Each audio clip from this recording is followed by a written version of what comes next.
So can you give us an early forecast on the 2021 quarterback situation for Kentucky? You've got Joey Gatewood, the former Auburn transfer, who's probably first. I would say would be going into spring, probably first on the depth chart. He played, a little bit this year. I really thought that the coaching staff would play him some tonight, especially when Kentucky got up to when they got out to that bigger lead. But then it didn't quite work out that way. He's probably your number one, and then right there behind him is Bo Allen, kid we've talked about a couple times on here before. The true freshman out of Lexington Catholic High School here, a local product, and he's really, really good. Gatewood's that dual threat quarterback, can run it, can throw it.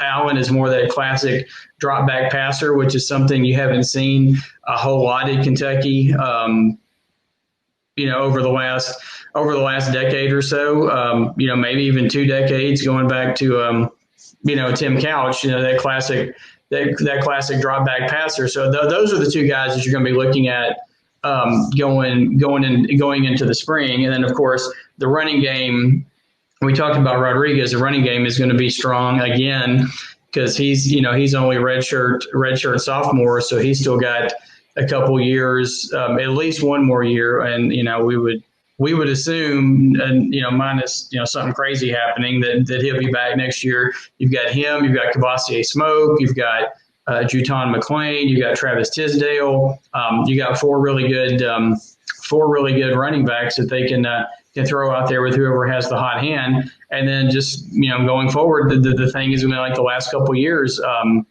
getting wide receiver, getting some production from the wide receiver spot. So that'll probably be the biggest. It was one of the biggest questions going into this year, and it'll be one of the biggest questions going into next year. But yeah, I think you're looking at Gatewood as probably QB1, and then Bo Allen right there behind him. As True Blue fans, very rarely get to enjoy that. So Kentucky was up 27-3, up 34-3 at one point, and then let South Carolina come back into it. Got a couple of late touchdowns. Then Christopher Rodriguez broke off a 79-yard touchdown run to put, not that there was any doubt, but to put the final doubt. Final nail in the coffin, however you want to look at it. So I don't know if you've been speaking of South Carolina. There's been breaking news, I guess, that I think Bruce Feldman and a couple others are saying that Shane Beamer, Oklahoma assistant, is going to be the new coach at South Carolina. So that appears to be breaking on the Twitter machine right now. So I guess he obviously has ties to the program. So anyway, just start throwing that out there. But yeah, it was a good win for Kentucky. It was in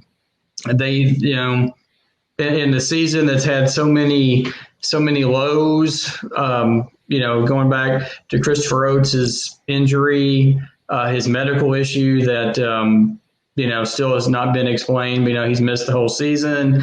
Obviously dealing with COVID. And then, John Schlarman, the offensive line coach, passing away a couple weeks ago after a battle with cancer. It was just a great way to finish off the regular season, and hopefully Kentucky will be in a bowl game. They should be. Even at 4-6 this year, everybody can get, as we talked about several times, just about anybody can get into a bowl game this year. So.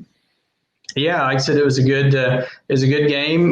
Good way for Terry Wilson, AJ Rose, a lot of the seniors to go out on their final game. Terry Wilson, had been inconsistent this year, but had a really good game tonight. Became the first player in UK history to pass for over 3,000 yards and run for over 1,000 yards in his career. So, and then AJ Rose got over.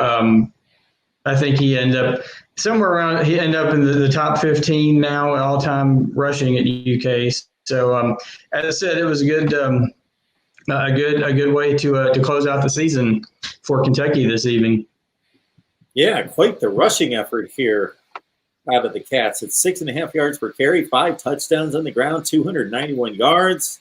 Chris Rodriguez, 14 carries for 139. That's not too shabby. 10 yards a carry, 3 touchdowns.